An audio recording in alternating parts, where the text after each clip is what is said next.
사실은 이제 하나 더 붙이고 싶은데요. 하나님께만 호소하자라는 그런 제목으로 오늘 출애굽기의 말씀을 함께 나누기를 원합니다. 이 태평양의 어느 바닷가에는 이제 암초들이 많이 여기저기 자리를 잡고 있습니다. 그래서 이제 배들이 암초에 걸려서 좌초되고 물에 가라앉는 이제 그런 일들이 발생을 하는 것이죠. 근데 거기에는 이제 등대가 하나가 있습니다. 등대가 하나가 있는데 그것은 이제 부두의 위치가 어디인지를 그 등대가 가르쳐 주기는 합니다. 그런데 어떻습니까? 그 주위에 있는 암초가 어디에 있는지 이런 것들을 이제 세밀하게 가르쳐 주는 그런 기능은 이제 할 수가 없는 것이죠. 그래서 이 관계자들이 어떻게 하면 배들이 조금이라도 암초를 있다는 것을 알고 암초를 피해서 안전히 부두에 도착할 수 있을까, 그렇게 이제 고민을 하다가 기발한 아이디어를 생각해냈다고 합니다. 그것이 무엇이냐면 그 등대가 원래 하나 있으면 그 뒤에 그리고 앞으로 해가지고 이 등대를 2개를 더 설치를 하는 것입니다. 그래서 이제 등대가 3개가 되는 것이죠. 그래서 배들이 이제 멀리서 볼 때 등대가 3개가 있는데 그 등대 3개가 이제 하나로 겹쳐 보이는 그런 각도가 되면 그 길만 따라가면 암초를 피해서 안전하게 갈 수 있겠구나 하는 것을 알 수 있었다라고 그렇게 이야기를 합니다. 근데 이제 등대가 만약에 3개가 보이는 채로 가게 되면 어떻게 되겠습니까?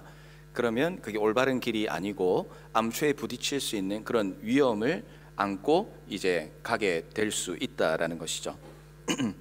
우리가 이 땅을 살아가면서도 마치 3개의 등대와 같이 우리 앞에 여러 가지 등대를 목표로 두고 또 목적으로 두고 살아가는 경우가 참 많이 있습니다.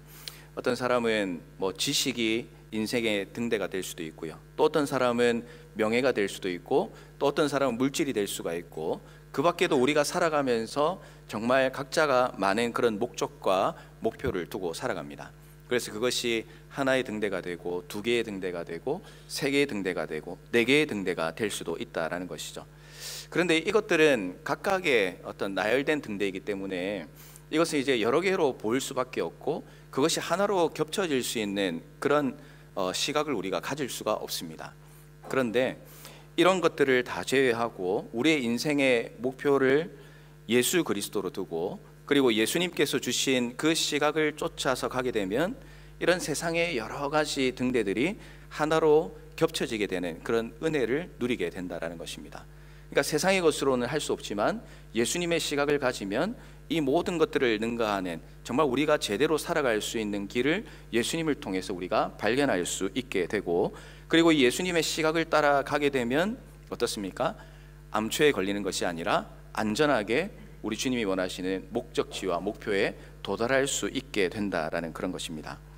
그러나 우리의 삶의 목표가 이 세상의 사람들처럼 여러 가지 등대로 나뉘어져 있다면 우리는 암초에 걸려서 가라앉을 수밖에 없는 존재가 되는 것이죠.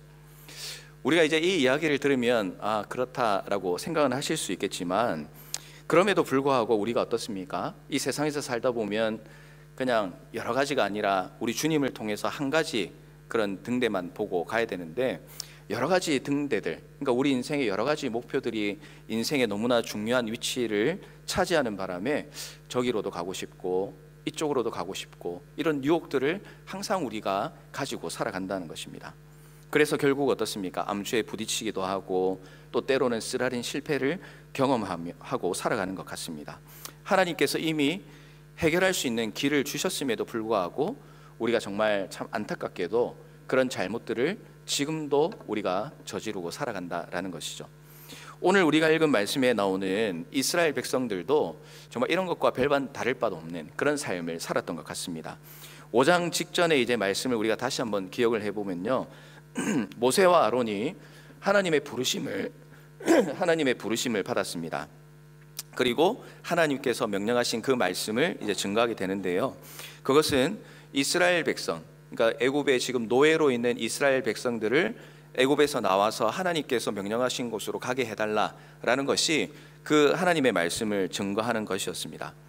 그런데 바로가 이 제안을 듣고 거절하게 됩니다. 너무나 당연하죠. 노예로서 이 효용 가치가 있는 사람들을 그냥 보내주면 이 나라가 일이 제대로 돌아가지 않지 않겠습니까? 그래서 바로는 이 제안을 단번에 거절하게 되는 것이죠. 그리고 마음속에 이제 그런 생각을 합니다. 지금 보니까 너무 편하게 해주고 너무 잘해줘가지고 얘들이 지금 뭐 쉽게 얘기하면 간이 배 밖에 나왔구나, 이제 이런 생각을 하게 된 것 같아요. 그래서 지금보다 더 심한 고통과 노동을 시키면 이제 꼼짝없이 그런 마음을 잊고 순종하고 복종하고 살겠지, 두려워하겠지 라는 그런 마음을 가지고 지금까지 해왔던 일보다 더 심한 일을 이 이스라엘 백성들에게 명령을 하는 내용이 이 말씀 앞에 나왔던 그런 내용들입니다. 자, 이런 상황이 되니까 이 백성들은 하나님의 그런 크신 계획이 있다는 것을 분명히 들어서 알고 있음에도 불구하고 지금 당장 내가 해야 되는 일이 더 많고 내가 지금 느끼는 공포가 크고 두려움이 크다 보니까 당연히 사람 마음에는 원망과 불평밖에 쏟아낼 것이 없었다라는 것이죠. 그래서 참 이스라엘 백성들이 안타까우면서도 참 어리석다라는 것을 말씀을 통해서 이제 발견을 하게 되는데요. 우리가 이 이스라엘 백성들의 모습을 보면서 사실 우리도 이 이스라엘 백성들처럼 정말 모든 정답을 주신 예수 그리스도를 구주로 고백하고 살아간다고 하지만 여전히 예수님 모를 때와 별반 다를 바 없는 그런 삶을 살아가는 우리의 모습을 발견할 수 있다라는 것을 기억하면서 오늘 말씀을 통해 우리가 두 가지의 교훈을 살펴보고 혹 우리가 고쳐야 되고 또 우리가 더 발전해 나가야 될 부분들이 무엇이 있는지 말씀을 통해서 우리가 나누기를 소원합니다. 먼저 첫 번째로는요, 하나님의 계획은 반드시 성공하고 이루어지게 된다라는 사실을 우리 그리스도인들은 잊어서는 안 된다라는 것입니다. 하나님의 말씀을 거역한 바로가 이스라엘 백성들을 더 괴롭혔습니다. 두 가지 이제 명령을 내렸습니다. 첫 번째는 벽돌을 만들 재료를 지금까지 주다가 이제 그 재료를 주지 않겠다라는 것이었죠. 그리고 두 번째 명령은 무엇입니까? 재료는 안 주지만 벽돌 숫자는 그대로 만들어내라라는 것입니다. 재료를 스스로 구하려면 시간이 필요합니다. 그리고 재료 구하는 시간이 필요한 만큼 벽돌을 만드는 숫자도 줄어들 수밖에 없는 것이죠. 그러니까 이제 지금 바로가 하는 말은 사실 이성적으로 보면 말이 안 되는 그런 명령을, 그러니까 이스라엘 백성을 괴롭히겠다는 그 의지가 너무나 분명하게 드러나는 명령을 하고 있다라는 것입니다. 고통을 겪게 하려는 의도였죠. 그리고 그 말씀이 이제 오늘 말씀 가운데서 실제로 실행이 됩니다. 재료를 주지 않고서 벽돌의 숫자를 만들라라고 말씀을 하신 거죠. 우리 14절 말씀을 보시면 이렇게 기록을 합니다. 바로의 감독들이 자기들이 세운 바 이스라엘 자손의 기록원들을 때리며 이르되 너희가 어찌하여 어제와 오늘에 만드는 벽돌의 수요를 전과 같이 채우지 아니하였느냐 하니라. 아멘. 이렇게 기록을 하고 있습니다. 자, 여기에 보면 자신들이 세운 이스라엘 자손의 기록원들을 때리면서 이제 말했다라고 기록을 하고 있습니다. 왜 어제와 오늘 만드는 벽돌의 숫자가 다르냐? 만들 재료를 주지도 않으면서 물건을 만들려고 했으니 이 벽돌의 숫자가 줄어드는 것은 너무나 당연한 것이었습니다. 그런데 그들은 혹독한 노역을 시키기로 작정을 했고, 그리고 그들의 힘을 이용해서 이스라엘 백성들을 괴롭게 하게 했습니다. 그리고 이제 그 의도는 무엇이냐면 이 하나님을 섬기기 위해서 애굽을 나가겠다고 다시는 그런 마음을 가지지 못하도록 아주 어떻게 보면 트라우마를 가지게끔 만드는 그런 아주 고통스러운 의도가 있었다라고 볼 수가 있겠죠. 정확하게 이야기하면 하나님이라는 신보다 지금 너희들 앞에 있는 이 바로라는 신이 더 강하고 위대하다라는 것을 직접적으로 보여주기 위해서 그런 장치를 지금 사용하고 있다라는 것입니다. 그런데 이제 이런 장면을 보면서 우리가 이제 기억해야 되는 게 무엇이냐면 바로와 그리고 애굽이 몰랐던 사실이 있었다라는 것입니다. 그것이 무엇이냐면 지금 모세하고 아론을 통해서 이 이스라엘 백성이 애굽을 나가겠다라고 말한 것은 이스라엘 백성들에게 투표를 해가지고 이스라엘 백성의 의견이 이렇습니다라고 전달한 게 아니라는 것입니다. 여러분, 그 의견은 누가 전달한 것입니까? 하나님께서 전달해 주신 것이죠. 전능하신 하나님의 말씀을 전했다라는 것입니다. 세상에 어떤 힘과 능력이 있다 할지라도 전능하신 하나님의 계획을 막을 수는 없습니다. 왜냐하면 지금 이 애굽에서 이스라엘 백성들이 나가려고 하는 것도 역시 마찬가지로 백성들의 희망이 아니라 하나님의 명령이었기 때문에 그렇습니다.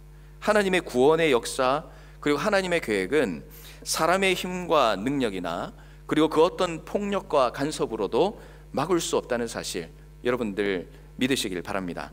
하나님의 능력 그리고 복음의 능력은 막을 수 있을 것처럼 생각은 할 수 있습니다. 그러나 결코 막을 수 없고 대항할 수 없습니다. 우리는 바로 이런 능력을 가지고 살아가는 존재입니다. 하나님의 능력을 가지고 살아가는 그리스도인이라는 것입니다. 하나님께서 이 하나님의 능력, 특별히 복음의 능력 그리고 십자가의 능력을 우리에게 주셨습니다. 초대교회를 비롯해서 여러분 한번 생각을 떠올려 보십시오. 정말 역사상 수많은 교회들이 있었습니다. 얼마나 많은 황제와 정치가와 권력가들이 이 교회가 성장하고 복음이 전파되는 것을 막기 위해서 얼마나 인간적인 노력과 방해들을 해왔습니까? 그러나 결과적으로 어떻습니까?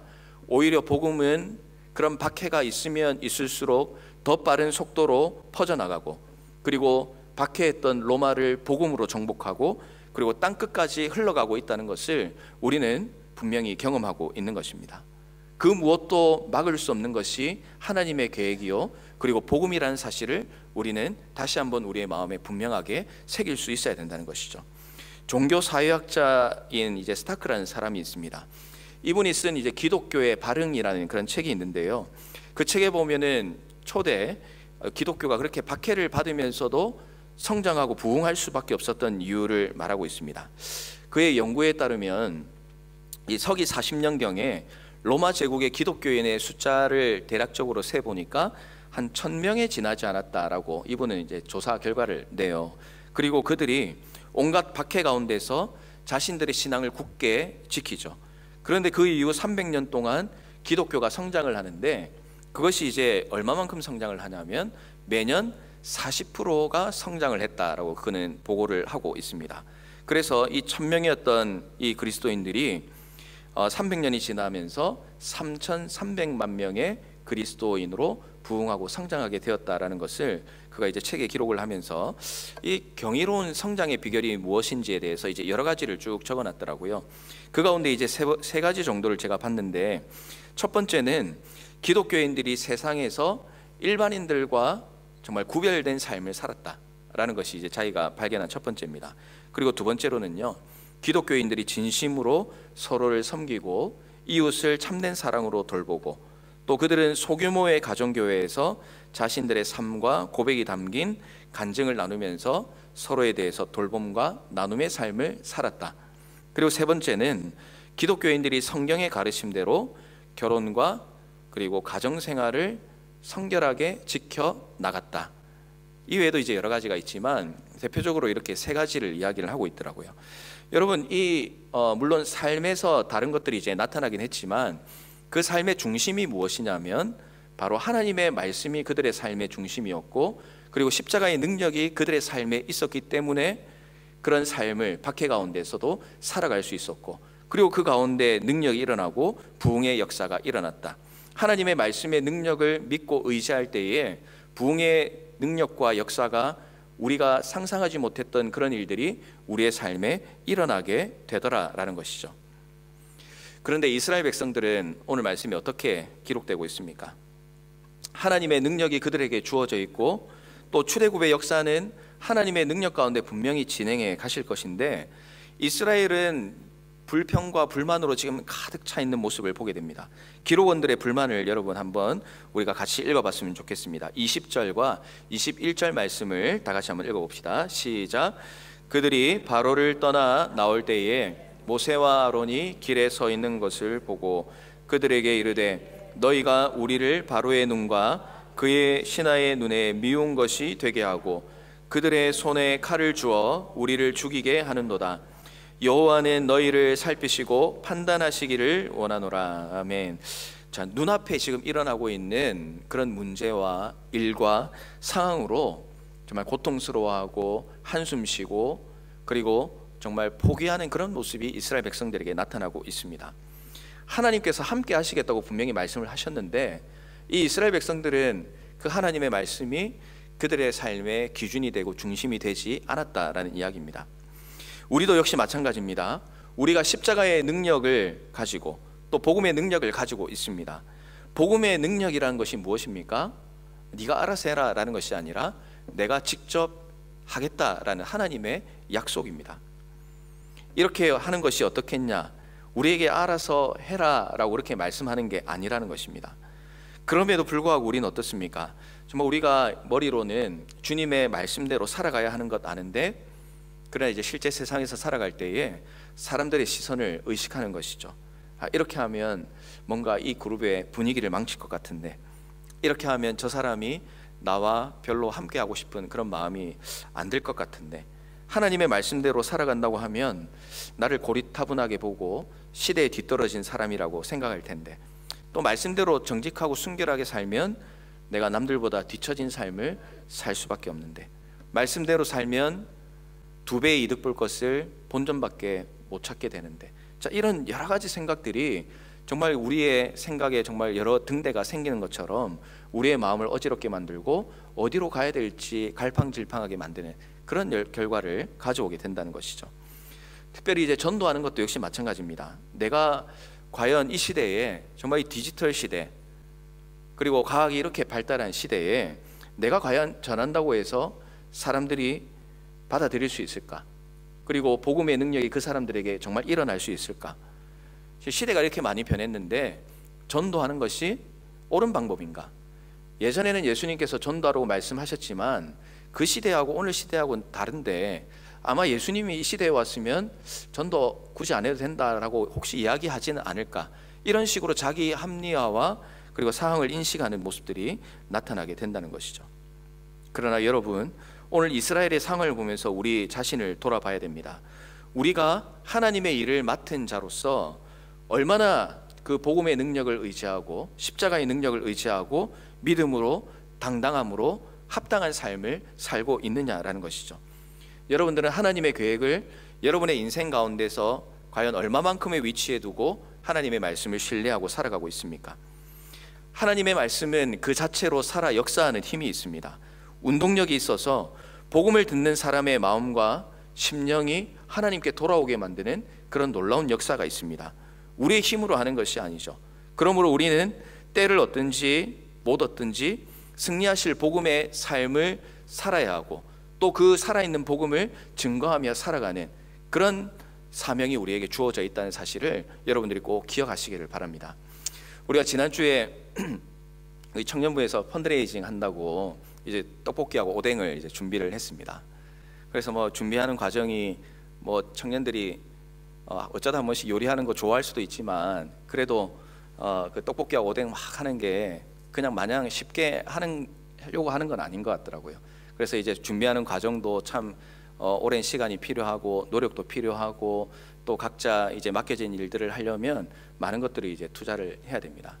그래서 이제 지난주에 정말 성도님들께서 너무나 또 응원을 많이 해주시고 기도를 많이 해주셔가지고 모르겠어요. 그 금액을 말씀드리면은 아유 그거밖에 안 냈어라고 혹시 이야기할 수 있을까봐 제가 말씀을 드리지는 않겠습니다. 예, 그래서 혹시 작은가 싶으시면 계속해서 후원을 해주셔도 상관은 없으니까 기여를 해주시면 좋겠고, 근데 이제 제가 말씀드린 것은 그겁니다. 이제 그 준비하는 과정이 분명히 고통도 있고, 또 어떻게 보면 청년들이 덩치는 크지만 아직 또 많이 어린 부분이 있잖아요. 그래서 그런 것들을 안 하던 걸 해 나갈 때에 또 그것이 또 힘들고 그런 부분이 있지만 그러나 이런 과정을 통해서 하나님께서 함께 해주시고 또 필요한 것들을 공급해 주시는 것을 이제 경험해 나갈 때에 그들 마음 가운데 하나님의 일을 할 때 하나님께서 이렇게 인도해 주시는구나 라는 것을 이제 경험할 수 있고, 또 더 중요한 것은 이제 실제로 전도 여행을 가서 복음을 전할 때에 정말 이런 것들이 그들의 마음 가운데 어떻게 보면은 힘이 되고, 그리고 격려가 되어서 더 담대하게 복음을 전할 수 있는, 그리고 하나님의 복음의 능력을 감당할 수 있는 그런 하나님의 자녀들로 세워지는 것이 아닌가라는 것을 이제 지난 주간에 그런 시간을 통해서 우리가 깨닫고 또 서로 은혜를 나누는 시간을 가졌습니다. 말씀대로 살아가는 것이 참 어렵지만 그러나 분명히 중요한 것이죠. 우리가 목표를 정해서 우리가 하고 싶은 것 이루는 것이 또 필요하지만 하나님의 말씀대로 살아가면 내가 원하고 이루려는 것보다 훨씬 더 많은 것을 하나님께서 주시는 걸 경험할 수 있게 된다는 것입니다. 우리의 생각과 계획으로만 하면 어떻습니까? 절대로 애굽을 출애굽할 수 없습니다. 인간적으로 생각하면 지금 불평과 불만을 한번 보세요. 그러면 애굽에서 그 주는 재료들, 공급해 주는 그 재료들 가지고 그냥 정해진 벽돌만 만들면 크게 어려움 없이 먹고 사는 것 지장 없이 지금 삶에 또 물론 애굽의 지배를 받지만 그러나 이런 원망과 불평 가운데서는 그때가 더 좋았다라고 분명히 생각을 할 거거든요. 그래서 그게 그렇게 사는 게 더 지혜로워, 지금이라도 늦지 않았어 라고 생각하고 그런 애굽의 밑에 들어가 살기를 원하는 그런 인간적인 마음이 들 수밖에 없다라는 것입니다. 더 편해 보이는 것이죠. 그런데 하나님은 그게 너희가 편한 게 아니라고 말씀을 하십니다. 하나님은 우리를 향해서 떠나라 라고 말씀을 하십니다.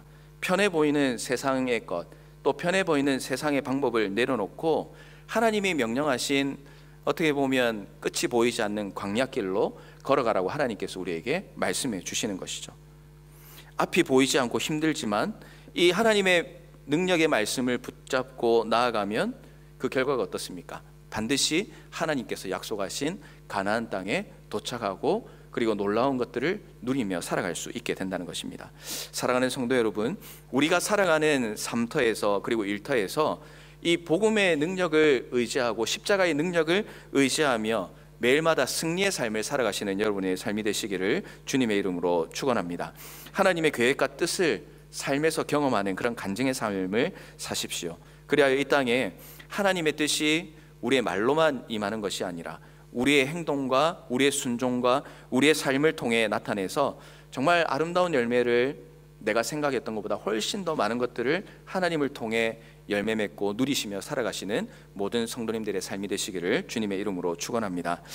그러니까 두 번째로 이제 기억해야 될 것은요, 이제 하나님께만 호소해야 된다 하는 것을 우리가 꼭 기억을 했으면 좋겠습니다.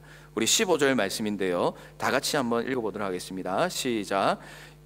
이스라엘 자손의 기록원들이 가서 바로에게 호소하여 이르되 왕은 어찌하여 당신의 종들에게 이같이 하시나이까. 아멘. 이렇게 기록합니다. 이스라엘 자손의 기록원들이 바로에게 찾아가서 호소를 하고 있습니다. 바로의 감독들이 재료도 주지 않고 벽돌을 만들려고 해서 우리가 참 이게 말도 안 되는 명령이고 힘이 든데 좀 도와주세요 라고 바로에게 이제 찾아가게 된 것이죠. 그러니까 세상의 관점에서는 너무나 참 지혜로운 방법이고 또 이성적인 방법이라고 할 수가 있습니다. 최고의 권력을 가진 바로에게 하소연하면 그 사람이 들어주고 또 어떻게 보면 상황이 조금이라도 변화될 수 있기 때문에 그런 것이죠. 예전에 조선시대 신문고라는 제도를 들어보셨을 겁니다. 이 조선의 임금이었던 태종이 1401년이었던 것 같은데요, 백성들의 억울한 일을 해결해 주기 위해서 신문고를 설치합니다. 이 신문고라는 것은 대궐 밖에 이 문루에다가 북을 달아놓고 억울한 일을 당했다면 이 백성들이 와서 북을 울리면 그 사연을 듣고 그 문제를 해결해 주겠다라는 취지로 만든 이제 북입니다. 실제로 잘 들어주었는지는 잘 모르겠습니다. 그래도 그것을 보면서 사람들은 아마 생각했을 거예요. 왕에게만 이야기가 들어가면 뭔가 문제가 해결될 것이다 라는 그런 희망을 가졌다라는 것이죠. 요즘도 한국에는 이 청와대에 민원을 넣는 그런 이제 인터넷 사이트가 있습니다. 그래서 거기다 글을 적으면 그 안타까운 사연이나 또 해결되길 원하는 문제들이 이 대통령의 귀에 들어가서 이 사건을 빨리 해결해라 라고 대통령의 명령이 떨어지기도 하는 그런 일도 오늘날에도 이루어지고 있는 것이죠. 그러니까 이런 과정을 하는 것은 뭔가 희망을 가지기 때문에 그런 것입니다. 그런데 오늘 이 이스라엘 기록원들이 바로에게 찾아가서 이야기하고 호소하는 그 내용을 보면 희망을 이야기하는 것이 아니라 절망에 대해서 이야기를 하고 있습니다. 최악의 상황을 소개하고 있죠.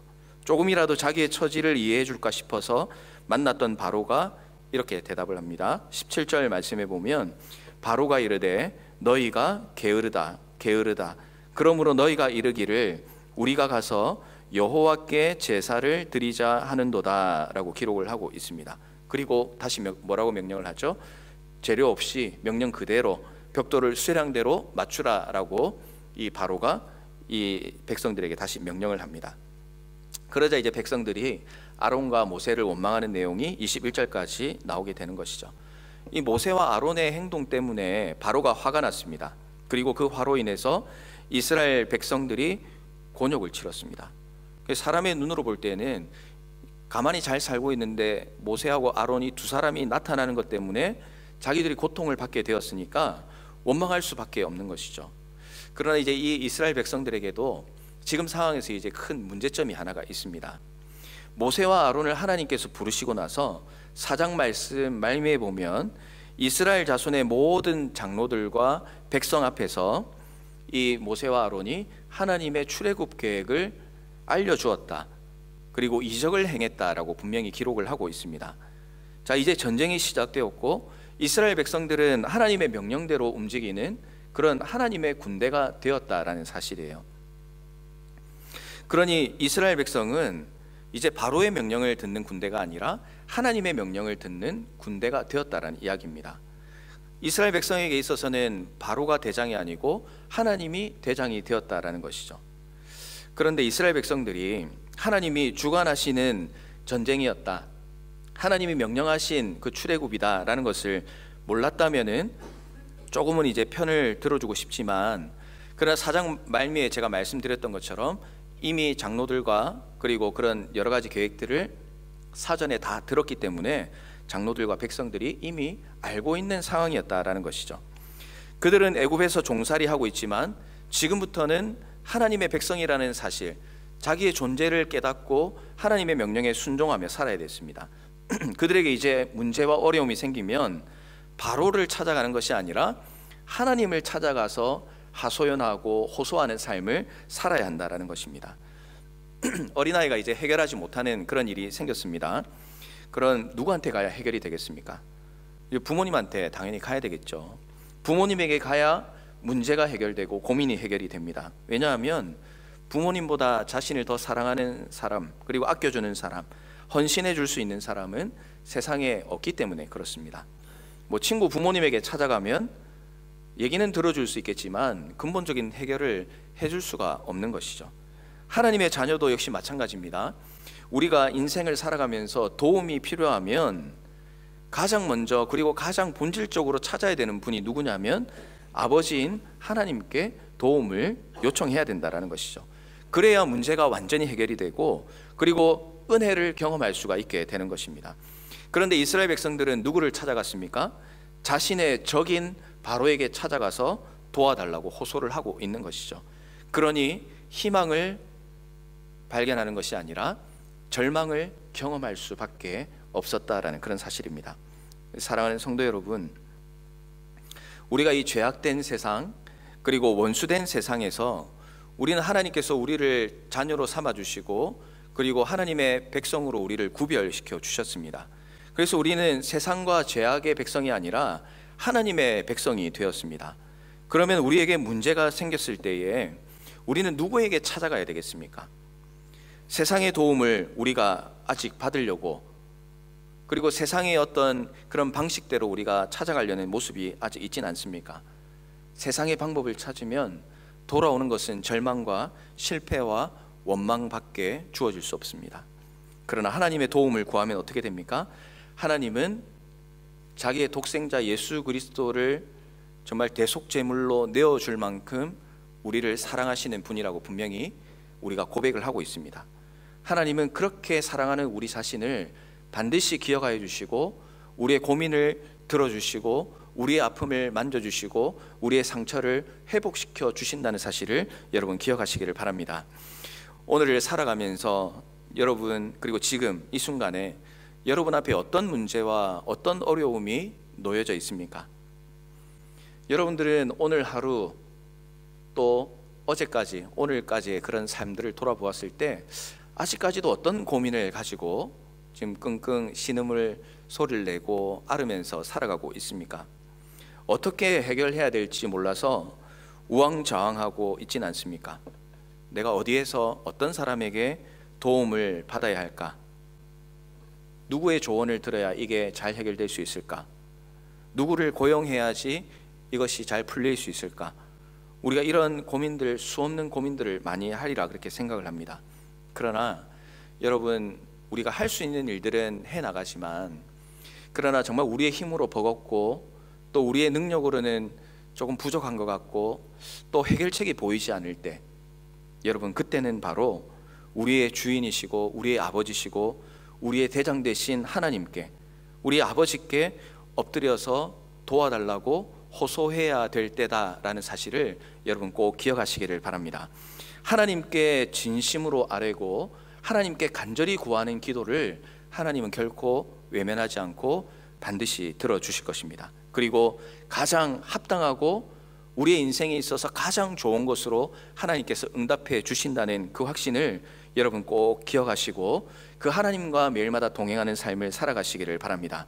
그래야 하나님, 오늘도 우리가 하나님께 기도하고 하소연함으로 우리의 문제와 어려움을 하나님을 통해 해결받는 그런 복된 간증의 삶을 매일마다 살아가시는 모든 성도님들의 삶이 되시기를 주님의 이름으로 축원합니다. 기도하겠습니다. 사랑과 은혜가 풍성하신 하나님, 은혜에 감사를 드립니다.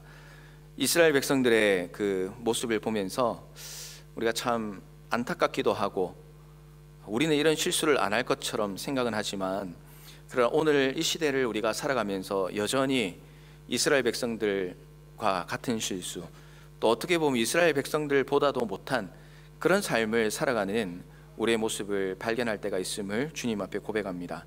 우리 주님 앞에서 우리의 모습을 발견하게 하시고, 그리고 우리가 이 땅을 살아나갈 때에 정말 이 인생이 우리의 것이 아니라 하나님께서 주신 선물이라는 사실을 기억하고 그 하나님의 목적과 하나님의 계획과 하나님의 뜻에 합당한 그런 삶을 살아가고 그런 인생의 배를 잘 이끌어 나갈 수 있는 우리의 삶이 되게 하여 주시옵소서.